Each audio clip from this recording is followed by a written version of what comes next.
கிறிஸ்துக்கள் அன்பான தேவனுடைய பிள்ளைகளே, ஆண்டவரும் உலக இரட்சகருமான இயேசு கிறிஸ்து இணையற்ற நாமத்தினால உங்க எல்லாரையும் வாழ்த்தி ஆசீர்வதிக்கிறேன். இந்த டிசம்பர் மாதம் 23ஆம் தேதி மங்கள வார்த்தை நிகழ்ச்சி மூலமாக உங்களை நேரடியாக சந்திக்கிறது எனக்கு ரொம்ப சந்தோஷம். கர்த்தர் உங்களை ஆசீர்வதிப்பாராக. சரி, இன்னைக்கு நமக்கு என்ன மங்கள வார்த்தை ஆண்டவர் வச்சிருக்கிறாரு? எண்ணாகமம் 24:17. ஒரு நட்சத்திரம் யாக்கோபிலிருந்து உதிக்கும். பாருங்க, புதிய ஏற்பாட்டு காலங்களில் இயேசு கிறிஸ்து பிறப்பதற்கு முன்பாக எண்ணாகமம் எழுதப்பட்ட காலங்களிலேயே இயேசு கிறிஸ்துடைய பிறப்பை குறித்து தீர்க்க தரிசனமாக சொல்லப்படுகிறது. ஒரு நட்சத்திரம் யாக்கோபிலிருந்து உதிக்கும். அந்த நட்சத்திரம் யாரு தெரியுமா? நம்ம ஆண்டவராகிய இயேசு கிறிஸ்து. நமக்காக இந்த உலகத்துல பிறந்த இயேசு கிறிஸ்து நமக்கெல்லாம் ஸ்டார் அவர் தான். அவர் பிறந்த உடனே ஒரு ஸ்டார், ஒரு நட்சத்திரம் 3 ராஜாக்களுக்கு வழிகாட்டி இயேசு இருக்கிற இடத்துல கொண்டு வந்து விட்டுதான். அந்த இடத்துல இயேசுவை பெற்று முன்னணியில கடத்தி இருக்கிற இடத்துல வரும் பொழுது அந்த ஸ்டார் அங்கேயே நின்றுச்சு, எங்கே நகரல. அப்ப இங்கதான் இயேசு பிறந்திருக்கிறார் என்று அவர்கள் போய் இயேசுக்கு காணிக்கை செலுத்தினதை நாம் வாசிச்சிருக்கிறோம். அதான் உண்மை. ஸோ அப்ப யாக்கோபிலிருந்து ஒரு நட்சத்திரம் எத்தனை ஆயிரம் வருஷங்களுக்கு முன்பாக இந்த தீர்க்க தரிசனம் சொல்லப்பட்டது. என் அன்பு தேவனுடைய பிள்ளைகளே, அந்த நட்சத்திரம் உங்கள் பிள்ளைகளை நட்சத்திரமாய் ஜொலிக்க பண்ணுவார். உங்க பிள்ளைங்க எதெல்லாம் தேரல, உருப்படல, இது உருப்படாது, தேராது, அவ்வளவுதான், இதுக்கு மேல இந்த பிள்ளைக்காக எஃபோர்ட் போட்டு பிரயோஜனம் இல்லைன்னு சொன்னீங்களோ, அவங்கள ஆண்டவர் ஸ்டாரா மாத்துவாங்க.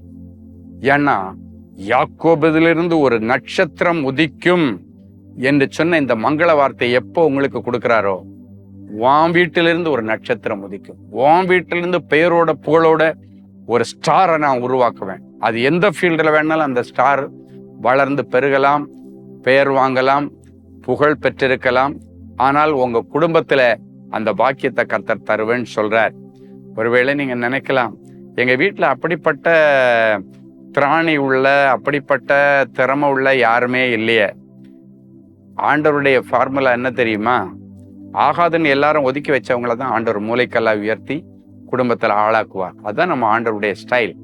ஸோ இன்னைக்கு யாரெல்லாம் நான் யாருக்கும் பிரயோஜனம் இல்லை, நான் இருந்த என்ன பிரயோஜனம், நான் எதுக்கு வாழ்றேன் எனக்கே தெரியல என்றெல்லாம் சொல்லி பேசிட்டு இருக்கிற பிள்ளைகளை இன்னைக்கு ஆண்டவர் சொல்றாரு, யாக்கோபிலிருந்து ஒரு நட்சத்திரம் உதிக்கன்னு சொன்ன ஆண்டவர் உன்னை ஒரு நட்சத்திரமாக இந்த பண்டிகை காலங்களில் மாற்றுவாரு. நீ செய்ய வேண்டியது, ஆண்டவரே என்னை தாழ்த்தி உங்களுடைய சமூகத்தில் ஒப்பு கொடுக்குறேன்ப்பா, உங்களை போல என்ன மாற்றுங்க, நானும் உங்களை போல ஒரு நட்சத்திரமா ஜொலிக்கணும், இயேசுவை அநேகருக்கு காட்டக்கூடிய ஒரு நட்சத்திரமா இருக்கணும்னு சொல்லி இன்னைக்கு நீங்க விரும்பி ஆண்டவரிடத்துல ஜெபம் பண்ணுங்க. அது அப்படியே நடக்கும். ஒருவேளை உங்க குடும்பத்துல தகாத பழக்கத்துல, தகாத குணாதிசயங்களை இருக்கிற பிள்ளைங்களை எல்லாம் நீங்க கைவிட்டிருப்பீங்க. அவ்வளவுதான், கை நழுந்துட்டு இதுக்கு மேல இவனை திருத்த முடியாது. அந்த பிள்ளைகளை எல்லாம் இன்னைக்கு ஏசப்பா கையில கொடுங்க, நட்சத்திரங்களா மாத்தி தருவார். சரி, ஒரு நல்ல சாட்சியை கேட்கலாமா?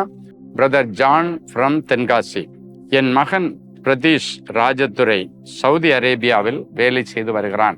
சில மாதங்களுக்கு முன்னால் அவனது வேலைக்கான கான்ட்ராக்ட் முடிந்து விட்டது. அவன் உடனே இந்தியா திரும்ப வேண்டிய சூழ்நிலை ஏற்பட்டு விட்டது.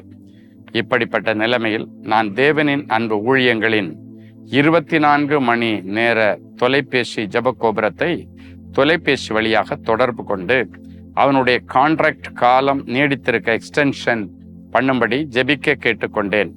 ஜப ஊழியர், கர்த்தாவே, காலங்கள் உம்முடைய கரத்தில் இருக்கிறது, நீரே கான்ட்ராக்ட் காலத்தை நீடித்திருக்க கிருபை புரியும் என்று சொல்லி என்னுடைய மகனுக்காக பாரப்பட்டு ஜெபித்தார்கள்.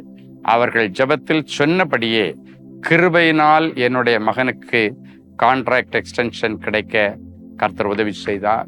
உங்களுக்கும் அப்படியே செய்வார். ஜெபிக்கலாமா? அன்பான ஆண்டவரே, உமக்கு நன்றி. இந்த நல்ல மனமகிழ்ச்சியின் வேலைக்காய் ஸ்தோத்திரம்.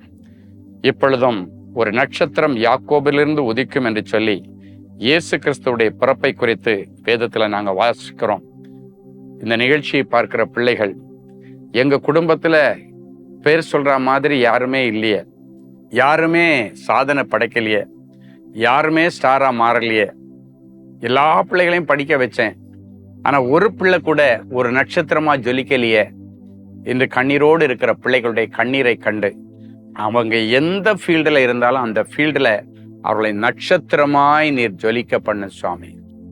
எந்தெந்த பிள்ளைகள் இருட்டறையில கிடந்துட்டு வெளிச்சத்துக்கு வர முடியாம கஷ்டப்பட்டுட்டு இருக்கிறாங்களோ அந்த பிள்ளைகளை அந்தகார இருளிலிருந்து தூக்கி ஆச்சரியமான ஒளி நடத்திற்கு கொண்டு வந்து பண்டிகை காலங்களை சிறப்பாய் கொண்டாடவும், பண்டிகை காலங்களுக்கு பிறகு ஒரு புது சிருஷ்டியாய் மாறி சிறகடித்து சுதந்திரமா வெளியே சுற்றி திரியவும் கர்த்தரின் பிள்ளைகளுக்கு அனுக்கிரகம் பண்ணும். எல்லா இருள் விலகட்டும், பாவ வாழ்க்கை முடிவுக்கு வரட்டும். என் பிள்ளைகள் மேல ஒரு பரிசுத்த சால்வையை போடுவீராக. இந்த வருஷம் ஒரு அர்த்தமுள்ள கிறிஸ்துமஸை கொண்டாடி அநேகருக்கு ஆசீர்வாதமாய் மாற என் பிள்ளைகளை ஆசீர்வதிக்கிறேன். பிறந்த நாள், திருமண நாளை இன்றைக்கு நினைவு கூறுகிற பிள்ளைகளுக்காய் ஸ்தோத்திரம். நீ வலது புறத்திலும் இடது புறத்திலும் இடம் கொண்டு பெருகுவாய் என்ற மங்கள வார்த்தை இந்த வருஷம் முழுவதும் பிள்ளைகளுக்கு பலிக்கட்டும். இயேசுவின் மூலம் பிதாவே, ஆமேன், ஆமேன். அன்பு தேவனுடைய பிள்ளைகளே, இந்நிகழ்ச்சியின் மூலம் நீங்கள் பெற்றுக்கொண்ட ஆசீர்வாதங்களையும் உங்கள் ஜெப விண்ணப்பங்களையும் அனுப்ப வேண்டிய முகவரி: தேவனின் அன்பு ஊழியங்கள், Vinayak avenue, OMR road, Okkiyam, Thoraipakkam, Chennai 600097. மேலும் 24 மணி நேர ஜெப உதவிக்கு 04424579999 மற்றும் 9941150999 என்ற எண்களுக்கு தொடர்பு கொள்ளுங்கள்.